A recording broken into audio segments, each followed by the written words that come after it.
Bom, então, gente, o conceito principal de encapsulamento é o seguinte: em orientação a objeto, a gente tem como um dos principais intuitos, né, a construção de códigos ou de bibliotecas, né, ou de pacotes de códigos que a gente vai passar para outros programadores utilizar sem entender muito o que está acontecendo nesses códigos, tá? Sem eles, na verdade não é nem entender, né? Mas sem eles precisarem ficar mexendo dentro desses códigos.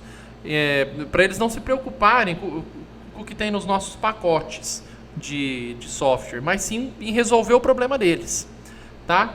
Então, uma das ideias principais da orientação a objeto é criar uma espécie de caixa preta, beleza? Criar caixas pretas que solucionam problemas e que as pessoas vão conseguir usar, né? Os programadores vão conseguir utilizar essas caixas pretas sem se atentar muito aos detalhes de implementação dessas caixas pretas, beleza? Então, um dos principais conceitos de encapsulamento é justamente isso daí. A gente facilitar, né? A gente potencializar a ideia de, entre aspas, esconder, né? Ou encapsular tudo aquilo que for irrelevante na resolução de um problema por um agente, né? Por um objeto. Então, vamos supor, a gente vai ter lá o conjunto de atributos de um método, de um objeto, desculpem, e assim, uma ideia principal do encapsulamento é que estes atributos não estejam acessíveis para toda e qualquer seção de código, tá certo? A ideia é que a gente faça o acesso e a manipulação, né, a configuração desses atributos dentro do próprio objeto, tá?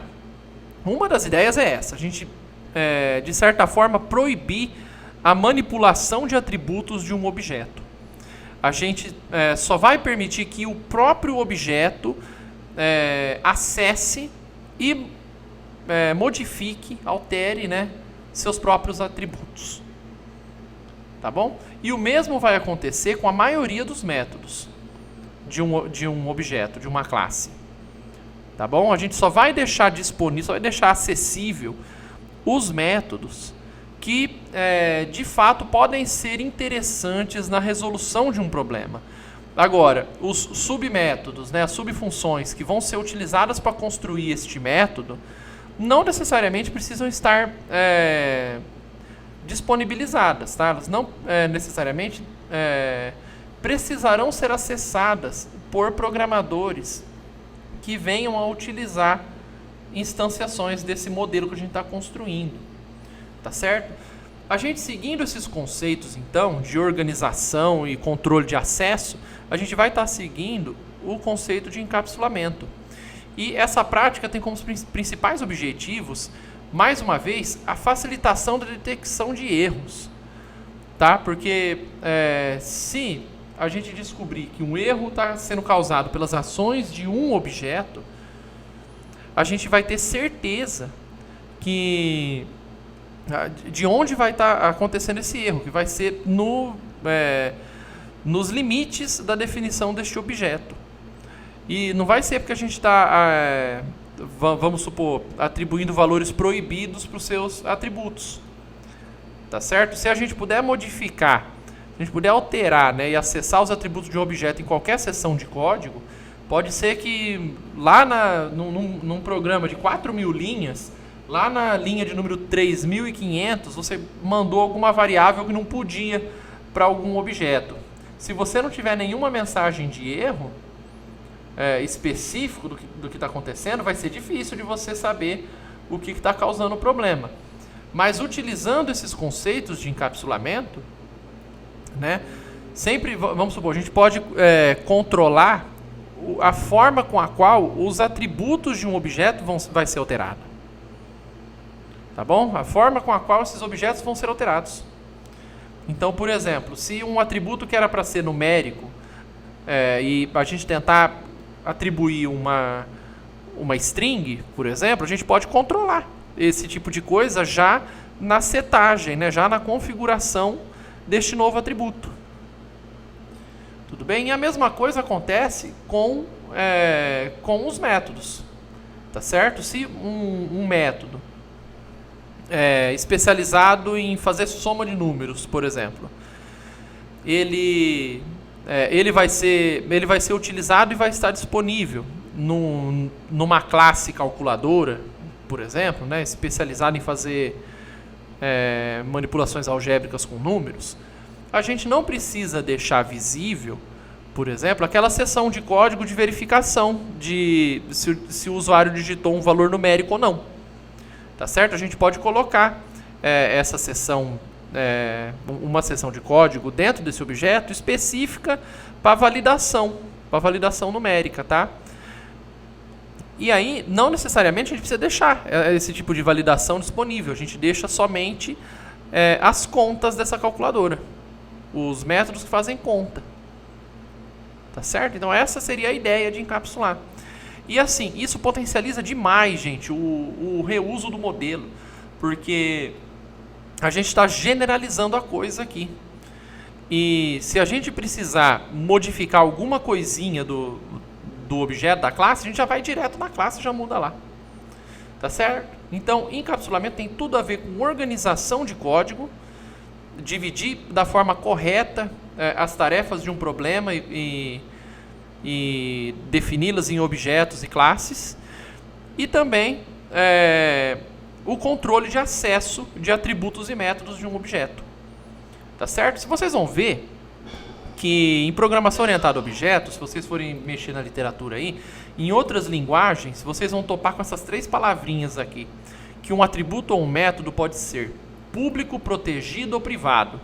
Vocês até vão ver que em C, C++, C Sharp, Java, Visual Basic, entre outros, vocês vão ver lá. Existem palavras reservadas para determinar se uma variável ou um método vão ser públicas, protegidas ou privadas. Tá? No caso, se eu não me engano, pelo menos no C, C++, C Sharp, Java, se eu não me engano era public, protected e private. Tá bom? Exatamente do jeito que se traduz para inglês isso daqui. Mas o que significa essas 3 condições? Isso aqui são níveis de acessos. Tá? Um atributo ou um método ele é público se ele pode ser acessado sem nenhuma restrição. Tá? Ou, no caso de um atributo, ele pode ser alterado dentro de um objeto, do jeitinho que a gente fez aqui. Ó. Por exemplo, cadê? A hora que a gente mudou a senha lá, aqui. Isso daqui, ó, a gente só conseguiu fazer isso porque o objeto ele era público, tá? Esse atributo senha aqui, ele é público. Beleza? Então a gente conseguiu alterar, a gente conseguiu acessar, tá certo? Então quando é público a gente consegue fazer qualquer coisa. Agora, a gente decide mais. Agora, quando ele é protegido, a gente só consegue acessar. E quando ele é privado, a gente não consegue nem acessar e nem modificar. Tá certo? Então, como eu falei, em C, C++, C Sharp, Java, Visual Basic, entre outras linguagens, a gente vai ter essas palavras reservadas para colocar no nome da variável, antes da variável. Por exemplo, se a gente quisesse definir aquela senha, a gente colocaria ela, vamos supor, public senha, e aí a gente dava um valor para ela. Só que no Python, esses classificadores não existem. O que existe é uma convenção na nomenclatura da variável. Por exemplo, se o nome não iniciar com underscore, né, com underline, então o nível de acesso é público. Se o nome iniciar com um underline só, então o nível de acesso é protegido. E se o nome iniciar com duplo underline, underline, né, então o nível de acesso é privado. Tá bom? E assim, eu estou falando, né? A gente não pode nem acessar e nem modificar os atributos. Mas se a gente precisar, o que a gente vai fazer? Uma convenção, né? Que é aproveitada diretamente do conceito de encapsulamento em programação orientada a objeto é a definição de métodos de acesso e de modificação de atributos. Os famosos get e set. Tá? Então, se a gente quiser obter um atributo, a gente vai ter que construir um método getAtributo que retorna aquele atributo. Se a gente quiser fazer a configuração, né, a modificação de um atributo, então a gente vai ter que construir um método setAtributo para modificar seu conteúdo. Tá bom? Esse tipo de controle é muito bom, gente, pelo motivo que eu falei aqui para vocês. Vamos supor que a gente quer construir um método que seta valores para um atributo que deva ser numérico. Então a gente pode colocar, por exemplo, verificações antes de setar esse valor, antes de configurar esse valor. A gente pode ver se ele é numérico, então a gente pode fazer uma conferência para ver se de fato o valor que a gente está tentando enfiar nesse método aí, ele é um valor numérico. Nesse método não, nesse atributo, ele é um valor numérico. Tá bom? E assim, em vez de acessar, a gente pode retornar também esse valor. Pode ser também que a gente queira fazer alguma modificação nele antes de devolver, alguma conversão, tá certo? E assim, como eu estava falando para vocês, vamos supor que você está aí num projeto de 4.000 linhas e aí você descobriu lá para a linha 3.900 que você vai precisar fazer uma conversão numa variável que você já usou ela numas 2.000 linhas. Entendeu? Aí você vai ter que ficar fazendo a conversão dessa variável em tudo qualquer seção desse código que você mexeu aí. Agora, se você estivesse programando em orientação a objeto e acessando este atributo por algum método do tipo getAtributo, você poderia simplesmente ajeitar essa variável, fazer uma conversão uma vez só. Tá? Dentro da definição da classe dela. Beleza? Essa seria a ideia principal da coisa. Você vai fazer muito menos modificação. O reuso do software é gigantesco e a facilidade de correção de erros também. Tá certo? E tudo isso com o conceito de encapsulamento. Então aqui, vamos ver um exemplo. Reescreva a classe pessoa do exemplo 1, de modo que todos os seus atributos sejam privados e acessados ou modificados apenas por métodos getSet. Então vamos lá. Aqui a gente vai ter a nossa classe pessoa com nome, idade, CPF, e-mail, login e senha. Só que agora, como a gente quer que os atributos dela sejam privados, a gente começou com underline, underline. Tá bom? É só isso. Ó. Isso aqui tá tudo privado. Você não consegue pegar mais daquele jeito. Pessoa.nome já não vai. Então o construtor não muda nada. Tá certo? A gente ainda vai ter que ter os métodos lá e tal. Self.nome, agora ficou até mais claro, né, que o nome aqui que eu estou fazendo referência é o nome do atributo, né, é o atributo da função da classe. Então, dentro do atributo da classe, eu coloco o parâmetro que está entrando no construtor e assim por diante. Belezinha? Deixa eu só colocar número aqui do CPF também. Nos métodos diversos, a única coisa que vai mudar é que o nome dos atributos eu vou colocar underline, underline.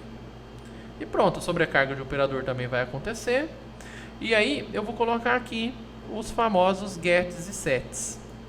Então, para o atributo nome, eu vou ter getNome. Dentro dos parâmetros eu não vou ter nada, porque eu só quero um retorno do nome. Então, tem aqui só o self para fazer a auto-menção. Return self.nome. Aqui também, getIdade, return self.idade. E assim por diante. Os gets, então, é para obter, para retornar o valor dos parâmetros, dos atributos. E os métodos do tipo set são para configurar algum atributo. Então, eu preciso ter o self para auto-menção e um novo valor para ser atribuído no atributo. Então, set nome, eu vou atualizar o valor do nome. Então, o nome que está entrando aqui nesse parâmetro vai ser transferido aqui para o nome. E aí, por exemplo, como a gente está fazendo aqui, né, as configurações de nome e obtenção de parâmetro aqui, a gente podia muito bem, vamos supor, se o nome que está entrando aqui ele for problemático, vamos supor, se nome for igual a vazio, então a gente já podia return none. Ou a gente podia até lançar um erro aqui, né? Colocar um lançamento de erro aqui, um throw exception, alguma coisa do tipo. Tá certo? Então, se o nome for vazio, já retorna zero, já retorna none. E assim por diante. A gente podia ver se o nome é numérico, enfim. Um monte de coisa, ao invés de simplesmente setar um nome aqui. A idade também, a gente podia ver se é um valor inteiro, se é entre 0 e 200, por exemplo, para ver se faz sentido. Sempre que a gente então for modificar a idade, a gente pode fazer um negócio desse. A gente valida. O CPF também, sempre que a gente for atribuir um CPF, a gente pode muito bem vir aqui validar para ver se esse CPF está válido. Tá certo? E assim que a gente tem o get e o set de todos os atributos, a gente começa a alterar os outros. Por exemplo, na sobrecarga de operadores, isso aqui é feio fazer, isso aqui não faz mais sentido fazer. A gente pode colocar self, tudo bem, self.cpf, apesar que fica melhor get CPF, que aí agora ele vai buscar o próprio CPF, e order.get CPF. O outro objeto que ele está avaliando também, você coloca aqui get CPF. Então agora eu estou vendo se o CPF do self vai ser igual ao CPF do order. Beleza? Aí eu vou alterando, ó, aqui também. Já não faz mais sentido esse negócio. Isso aqui é get senha. Isso aqui é get login. A gente não faz mais o acesso diretamente. Tá certo? A gente faz sempre o acesso e sempre a modificação pelos métodos get e set da vida. Tá? Inclusive na inicialização. A gente coloca aqui self para falar que é o próprio método. Set nome. Nome. Self ponto set idade, e aí passa o novo valor de idade. Self ponto set CPF e passa o novo valor do CPF. E assim por diante. No caso do e-mail, no caso do login, no caso da senha, e só, né? E só. Tá? Então reparem, ó, isso aqui é um método dessa classe que eu estou construindo. E para deixar claro que é um método dessa classe, eu preciso colocar o self ponto, o nome desse método. Tá certo? Ele não está definido em outro lugar. Ele está definido só aqui. Por isso que eu tenho que colocar o self. Beleza?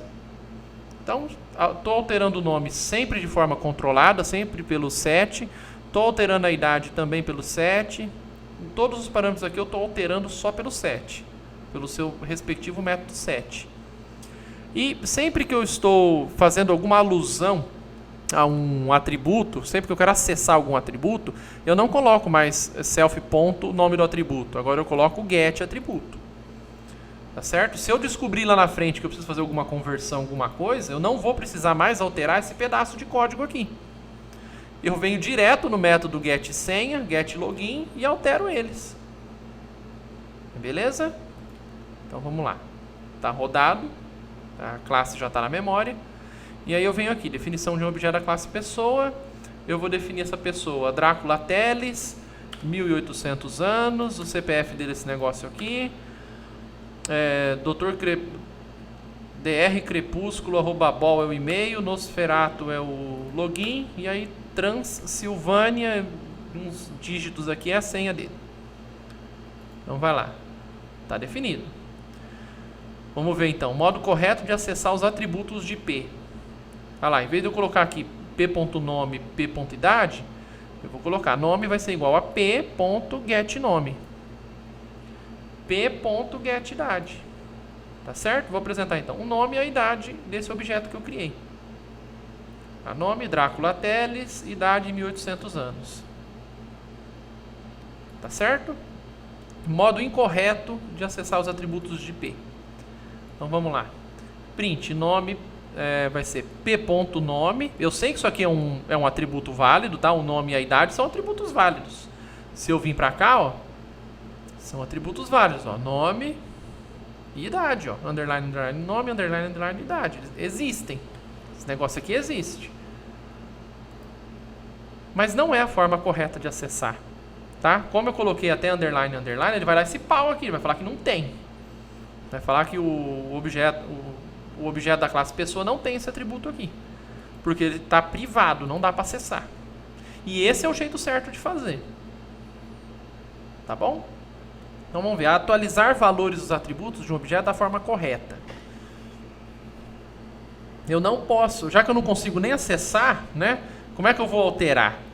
A alteração vai ser agora pelo método set. Então eu vou lá no meu objeto que eu declarei, esse objeto P aqui, e vou colocar p.setNome, e aí eu coloco um novo nome para ele, aqui no caso Nosferatu. E depois print novo nome do objeto, p.getNome, tá? Porque mais uma vez eu não posso colocar p.__nome. Beleza? Então vamos lá. Novo nome do objeto, Nosferatu, que ele pegou daqui. E agora, uma forma incorreta de atualizar os valores, que vocês vão ver que nem erro dá. Só que acontece uma coisa muito errada aqui. Olha lá, eu consigo alterar o valor, o nome e a idade. Só que acontece o seguinte, esses dois valores aqui, eles não são mais privados. Tá? Eu consigo vir aqui e rodar e não vai dar pau, ó. Não deu pau. Por quê? Porque esses nomes, esses atributos não estão mais privados. Eles agora existem porque eu acessei eles fora do objeto e defini novos valores para eles, tá? Então é como se esses dois atributos substituíssem os antigos de mesmo nome e que eram protegidos, que eram privados, quer dizer. Só que como eu fiz isso aqui fora, eles não estão mais privados, agora eles estão escancarados. Você pode vir aqui e acessá-los. Tá certo? Então, nunca é uma boa prática fazer isso daqui. Beleza? E que nem eu falei para vocês, vamos supor, nossa, cheguei lá sei lá, na linha 3.800 e eu descobri que eu consigo cadastrar pessoas, né, com 1.800 anos. Isso daí é um negócio que não faz muito sentido, né? Porque, se eu não me engano, a pessoa que... na verdade, nem se tem tanta documentação assim, mas a pessoa que mais viveu até hoje, se eu não me engano, era 154 anos que eu tinha visto. E nem se sabe se é verdade, não se tinha uma boa documentação para comprovar isso. Então, por exemplo, aí você descobriu isso. Nossa, então quer dizer que agora toda vez que eu fiz esse acesso eu vou ter que mudar? Né? Vamos supor que você declarou lá 300 mil pessoas lá. Você vai ter que ficar fazendo a verificação de todos? Bom, executar de novo essas pessoas você vai ter, mas você não precisa ficar arrumando isso em muitas sessões de código não. Porque você só vem aqui, ó, no set idade e faz o seguinte. Se idade for maior ou igual a 0 e a idade também for menor ou igual, vamos colocar 200 para dar uma boa margem, né? Então você faz a alteração. Se não, você retorna nada.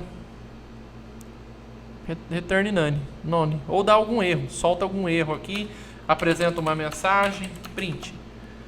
A idade dessa pessoa está estranha.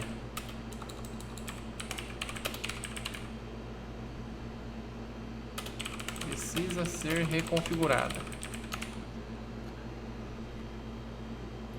Vamos ver. Aí você roda a classe de novo e vamos ver. Vamos tentar cadastrar o Drácula para ver o que acontece. Tá lá, ele foi setar a idade da pessoa, porque no construtor dessa classe ele faz o set idade aqui. Ele faz a setagem da idade, a configuração da idade, e ele viu que a idade está fora desse intervalo, né, do que é considerado válido. Então, a idade desta pessoa precisa ser reconfigurada. Vamos ver o que acontece se a gente tentar acessar a idade dessa pessoa. Vai aparecer 0. Beleza? Porque ele retornou none. Ele retorna none para a idade. Tá bom? Ele não seta nada a idade. E como a idade da pessoa é definida por default igual a 0, então não houve mudança na idade da pessoa. O certo mesmo era lançar uma exception aqui, lançar um erro. Mas como eu não falei disso para vocês ainda, vamos deixar só com uma mensagenzinha de erro e tá bom. Beleza? Então, estamos falados aí de encapsulamento.